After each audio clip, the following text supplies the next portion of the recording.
ఒక చిన్న ఫిర్యాదుతో ప్రారంభమైన ఈ సంఘటన ఇప్పుడు దేశవ్యాప్తంగా చర్చకు దారితీసిన పెద్ద కేసుగా మారింది. ఒక మహిళా ఉద్యోగి చేసిన ఆరోపణతో వెలుగులోకి వచ్చిన ఈ సంఘటన తరువాత పలు ఎఫ్ఐఆర్లు, అరెస్టులు మరియు లోతైన దర్యాప్తులతో మరింత విస్తరించింది. ఇది కేవలం ఒక కంపెనీకి సంబంధించిన విషయం మాత్రమే కాదు, కార్యాలయాల్లో భద్రత, ఉద్యోగుల నమ్మకం మరియు హెచ్ఆర్ వ్యవస్థల బాధ్యతలపై గంభీరమైన ప్రశ్నలను లేవనెత్తుతోంది.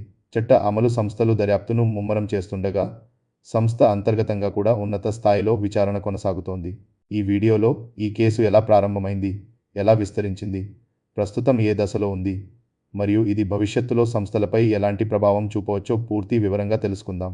పెళ్లి చేసుకుంటానని వాగ్దానం చేసి, తన సహోద్యోగి ఒకరు తనతో శారీరక సంబంధం పెట్టుకున్నాడని ఒక మహిళా ఉద్యోగి ఆరోపించడంతో ఈ కేసు మార్చిలో తొలిసారిగా వెలుగులోకి వచ్చింది. మొదట్లో ఒకే ఒక్క ఫిర్యాదుగా కనిపించిన ఈ కేసు అప్పటి నుండి గణనీయంగా విస్తరించింది. మనీ కంట్రోల్ ప్రకారం 2022 నుండి 2026 మధ్య కాలంలో జరిగిన లైంగిక మరియు మానసిక వేధింపుల ఆరోపణలకు సంబంధించి పోలీసులు 8 అదనపు ఎఫ్ఐఆర్లను నమోదు చేశారు. ఈ కేసులలో మానవ వనరుల విభాగం చర్యలు తీసుకోలేదన్న ఆరోపణలు కూడా ఉన్నాయి.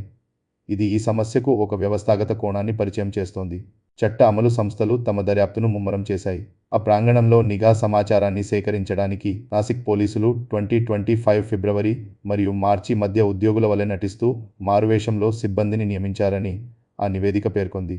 ఈ స్థాయి జోక్యం అధికారులు కేవలం విడివిడి దుష్ప్రవర్తనలను కాకుండా వాటి వెనుక అనేక పద్ధతులు ఉన్నాయని అనుమానిస్తున్నారని సూచిస్తోంది. Assistant commissioner of police, crime Sandeep Mitke నేతృత్వంలోని ప్రత్యేక దర్యాప్తు బృందం ప్రస్తుతం ఈ కేసును విచారిస్తోంది. అరెస్టులు మరియు చట్టపరమైన విచారణ కొనసాగుతోంది. ఈ దర్యాప్తు ఇప్పటికే పలువురిని అరెస్టు చేయడానికి దారితీసింది. అరెస్టు అయిన వారిలో ఆసిఫ్ అన్సారీ, షఫీ షేక్, షారుఖ్ ఖురేషీ, రజా మెమన్, తౌసిఫ్ అత్తర్, డానిష్ షేక్ మరియు అశ్విని చైనాని ఉన్నారు. ఏప్రిల్ 15న చైనానిని జ్యుడిషియల్ కస్టడీకి రిమాండ్ చేయగా, మిగిలిన నిందితులు జిల్లా కోర్టులో తదుపరి విచారణల కోసం ఎదురుచూస్తున్నారు. ఇదిలా ఉండగా, అంతర్గత విచారణలో భాగంగా టీసీఎస్ సీనియర్ అధికారులు నాసిక్ కార్యాలయానికి ఆకస్మికంగా సందర్శించి ఉద్యోగులను ప్రశ్నించి వాంగ్మూలాలను నమోదు చేసినట్లు నివేదించింది. ఈ సంభాషణల వల్ల అదనపు ఫిర్యాదులు వెలుగులోకి రావడంతో దర్యాప్తు పరిధి మరింత విస్తరించినట్లు సమాచారం. గ్రూప్ స్థాయిలో అంతర్గత విచారణ ముదిరింది. పరిస్థితి తీవ్రత టాటా గ్రూప్లోని అత్యున్నత స్థాయి అధికారుల జోక్యానికి దారితీసింది.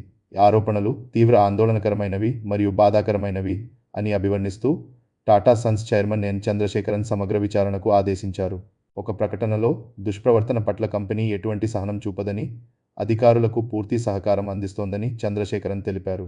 ఆరోపణలు ఎదుర్కొంటున్న ఉద్యోగులపై ఇప్పటికే చర్యలు ప్రారంభించామని ఆయన జోడించారు.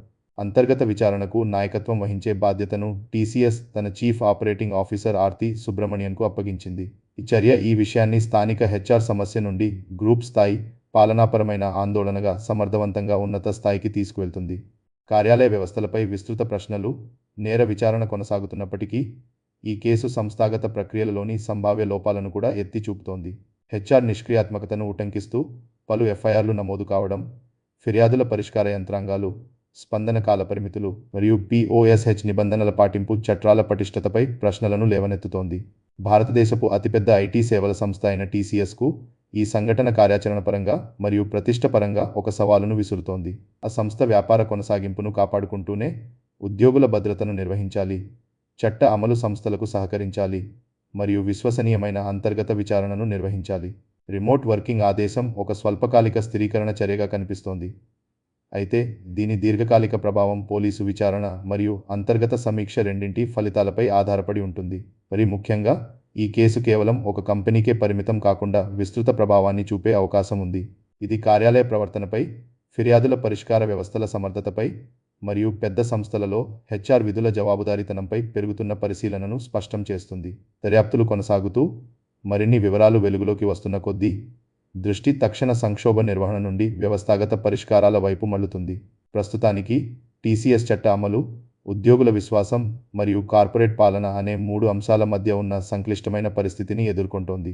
ఐటీ కంపెనీల్లో మహిళా ఉద్యోగుల భద్రత, వేధింపుల నివారణ మరియు న్యాయం ఇవి చాలా కీలకమైన విషయాలు. వాటికి సరైన వ్యవస్థాగత పరిష్కారాలు అవసరం. ఇవి మహిళా ఉద్యోగుల రక్షణకు ఉపయోగపడే కొంత ప్రాక్టికల్ పరిష్కారాలు. 1. పిఓఎస్హెచ్ చట్టం కఠిన అమలు. ప్రతి కంపెనీలో పిఓఎస్హెచ్ ప్రివెన్షన్ ఆఫ్ సెక్సువల్ హరాస్మెంట్ కమిటీలు నిజంగా పనిచేసేలా చూడాలి. ఫిర్యాదు చేసిన ఉద్యోగికి ఒత్తిడి లేకుండా గోప్యతతో విచారణ జరగాలి. 2. త్వరిత స్పందన వ్యవస్థ. ఆలస్యం వల్ల బాధితులకు నష్టం జరుగుతుంది.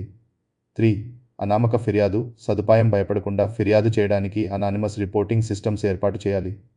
4. కార్యాలయ సేఫ్టీ ట్రైనింగ్. అన్ని ఉద్యోగులకు, ముఖ్యంగా కొత్తగా చేరిన వారికి వర్క్ప్లేస్ బిహేవియర్, కన్సెంట్, హరాస్మెంట్ గురించి ట్రైనింగ్ ఇవ్వాలి. 5. హెచ్ఆర్ బాధ్యత పెంపు. హెచ్ఆర్ విభాగం నిర్లక్ష్యం చేస్తే కఠిన చర్యలు తీసుకునే విధానం ఉండాలి. హెచ్ఆర్ కూడా అకౌంటబిలిటీలో ఉండాలి. 6.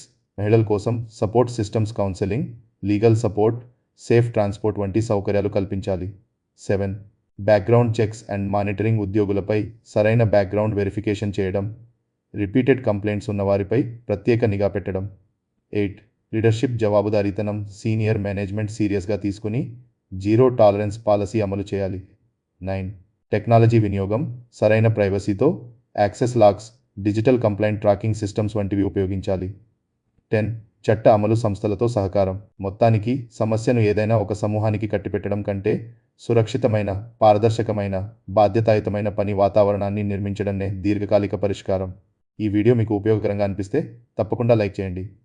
ఇలాంటి విశ్లేషణాత్మక వీడియోల కోసం మా ఛానల్ భారత్ రైట్ వింగ్ను సబ్స్క్రైబ్ చేసుకోండి. మీ అభిప్రాయాలను కామెంట్స్లో తప్పకుండా తెలియజేయండి.